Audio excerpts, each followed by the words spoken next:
So today, Amethyst. You guys know I like Amethyst. I like Amethyst a lot, but we do have our Fabled giveaway going on. I'm going to push out the deadline. I'm going to push that out. We said initially 6,000 subscribers by release. I had a little busy end of summer, and also I don't think are going to get quite there. We'll push it to the end of September, whole nother month almost. Instead of September 5th, we'll go September 30th. If we hit 6,000 subscribers by September 30th, we'll give that box of Fabled away. So I want to do it. I want to get it to you guys. And I'm going to be honest. If we don't hit it by the end of September, I'm going to push it off to October. So we're going to do that giveaway at 6,000 subscribers. It's just a matter of how fast we hit it. But the faster we hit it, the faster we get to the next giveaway. You understand where that goes. So let's go ahead, hit that giveaway, be able to do that for you guys. I'm excited and working out some other things too that I want to bring to the channel and just try and help people out. But without further ado, 60 cards, 11 uninkables, $137, except that doesn't factor in the new cards, so it's going to be more than that, unfortunately. So ignore the total price point, but it is 60 cards, it is 11 uninkables, and it is a Tier 1 contender for Lorcana Set 9. We're into the Fabled format, or at least everyone's brewing for it. Nobody cares about Set 8 anymore. We've all moved on, right? That's where we're at. We're all going to move on. I've already done a handful of other template builds, and I say template build as all these decks are their first versions. They need more testing. They need more reps. They need more seeing the format develop is the biggest thing, and then they can get fine-tuned. I do want to quickly say Diablo and Cusco go so hard in this deck. I've seen them being played much more as a general spectrum in this format, and I'm not necessarily sold on either of them in the grand scheme. However, in Amethyst Emerald, there's a new card that makes those two cards go hard, especially the Cusco. So we're going to go through the deck card by card, or I should say ink by ink. You see we're definitely peaking in our 3 costs, but we do get up to 7, and it shouldn't be that big of a surprise what the 7 cost card is. I'm just saying. So in 1-drops, we got 4 Diablos, shocker, 3 Clarabelles, hint hint, there's the 7, and then 4 Cursed Merfolk. I was debating, do we put Merfolk even in this deck? And I think this is a 100% flex spot. I was just like, okay, if there's some slower decks, this card is great. But here's the thing. Everyone's expecting a fast start to the format. I think by Set Championships DLC, it's going to slow down immensely. There's going to be 2 or 3 good aggro decks, but the format's going to be much more figured out, and we're going to have the control decks. We're going to have a more stable format. September, it's going to be like the Wild West. It's going to be fast. It's going to be all over the place. I think September is going to be insanely fun. Like I said, October, I do think that things will kind of settle and take shape. So maybe Cursed Merfolk in September isn't the right play. But come October, I think that Cursed Merfolk will be much better in this deck, personally. I just think early on people are really focusing on, I need to stop aggro. So we'll see how that works out. So otherwise, Clarabelle doubles up as item removal. Honestly, I'm not super worried about item decks. There's definitely good items. There's some decks that are going to play some, but overall, I don't like last format, blue-green items, red-blue items. Those 2 decks got scary quickly, and they both took a lot of losses. So I'm not necessarily in that same boat or regard that I was then. 1 Gogo Tamago, he's evasive. That matters. Hint, hint. 2 Mother Gothel. She's more of like a turn 5 play because you can play her, pay 3, bounce a card. Flex spot, I don't know if I like her enough to keep her in here. But we're, again, template list, testing early on. There's going to be a decent amount of songs in the format, so I think Ursula still kind of deserves that spot. Maybe she falls out, but I don't really see that happening. So in your 2-drops, you pretty much have Cusco and Ursula. These are your 2-drops. Your Gothels and Gogos they're not really 2-drops. They cost 2, but they're utility cards that you play later in the game. Gogo Tamago being a late game closer, especially with things like Monstro going around. I've been hit for Monstro for 7 from a Gogo Tamago before. That was just nasty. Lady, like I said, Mother Gothel's like a turn 5 play or further. And then for Tinkerbell, as we go into our 3 drops, she's a 3 willpower, 2 questing, evasive threat. I've always liked her. Like going Tinkerbell Genie just feels dirty at times, and I love it. So going into the rest of our characters now. 3 Lewis. Lewis can be crazy, like slowing down aggro. Go give that Daisy Reckless, especially if this is your only character that's exerted. She's a 1-cost card. She's not going to be questing, so that means she has to attack. So either that or they find a way to remove your Lewis first, and then they just can't quest with her that turn. Either way, Lewis is an absolute house, and I think he's an incredibly strong card. Dumbo offers a potential draw engine, so you can exert it, pay 1 ink, draw a card, gain 1 lore.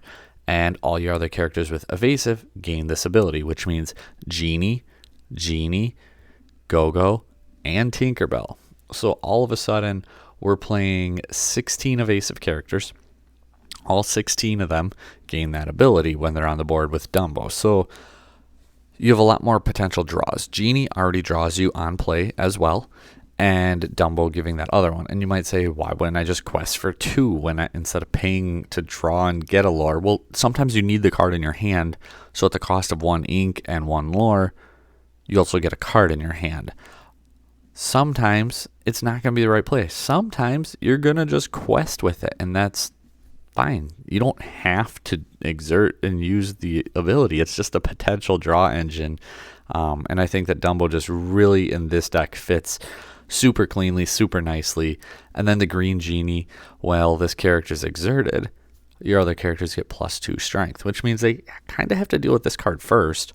Otherwise, they're really taking a lot of damage from your other characters. And the fact that he's a 2/3 helps a lot, because that means things like Elsa can't just exert him and one-shot him and take him out that way, as if he had 2 willpower instead of the 3. So I think Dumbo and Genie are just absolutely crazy for the new cards for the deck. I'll give you guys each a closer look up for if you have not seen them yet. But the 3/3 inkable card is really, really good, helpful with the draw engine, helpful to protect your board, and just a lot of evasive threats. We got 12 evasive characters that quest for 2. So if your opponent can't answer evasives, or they can't answer that many evasives, you're going to be doing pretty well. The only downside would be a deck that is going to go faster than you. And you could also play Hey on 3 to ink and ramp yourself a little bit quicker. And if you can try to get to Monstro, but if you're going against a faster deck, Monstro's probably not the answer. Something like Belle or Elsa on 5, though, could be the route you maybe want to go. However, we do have some things for that. Mother Gothel, just another character to bounce. Also that Shift 4, Clarabelle. Shift 5 with another potential draw engine. I think that people are going to have hands. In playtesting, I've had hands. I think Clarabelle is such a threat.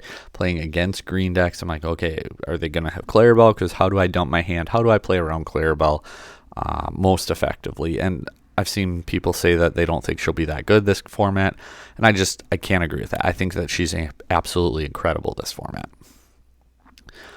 Then we have Pull the Lever. Draw 2 cards or make your opponent discard. And then the Wrong Lever, which, again, if you're unfamiliar with it, I'll put it up on the screen. So return chosen character to the player's hand, or you could put a card named Pull the Lever from your discard on the bottom of your deck, put chosen character on the bottom of their player's deck. So instead of bouncing it, you can shuffle it. Works out really nice there too. And then lastly, we have 7 songs. 3 Mother Knows Best, just to disrupt that tempo, go quick. That's kind of the idea of this deck. It's a tempo-based deck where you're trying to go quick, but you also have some tools to disrupt your opponent's flow of their deck, and then you just outpace them as the game goes on. And then lastly, Standout. This card's cracked. This card is so good, especially in this deck. I think this is the best deck for this particular card. Chosen character gets +3 strength and gains evasive till the start of your next turn. So that matters for a few things. 1, I'm going to group 1 and 1 as a branch off into 2 things. Diablo and Cusco. All of a sudden, Diablo has 3 strength, Cusco has 4 strength. They can slam into something and then draw you a card. In addition to that, they gain evasive, which means Your Cusco can take out things like Tiana, if you have 3 ink to pay to keep his strength up, can take out things like Daisy with 4 willpower, can take out things like Genie with 4 willpower because it gains evasive and plus 3 strength.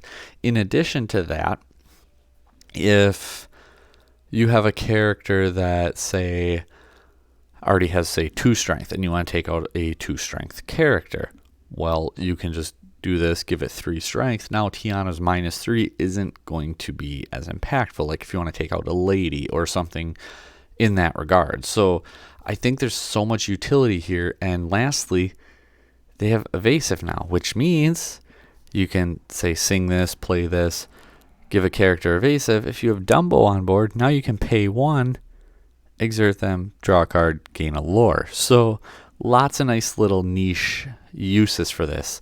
In addition to that, there's also the whole fact that you can just give your Curse Merfolk evasive till your next turn, which means your opponent can't deal with it. This card is absolutely cracked in this deck. That's really all I could say. I think that green-purple, it makes me kind of want to play Max in here too, and it would probably be the Mother Gothel spot that Max would go in for. Outside of her, honestly, I don't think there's much for flex spots. I think the Mother Gothels are kind of the flex spots.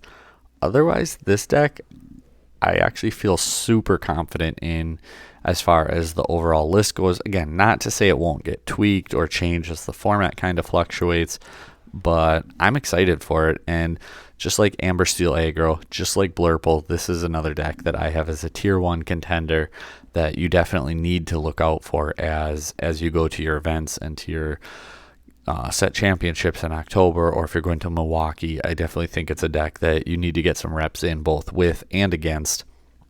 I'll have more on that in a later video. But thank you guys for watching. As always, like, share, subscribe, comment down below.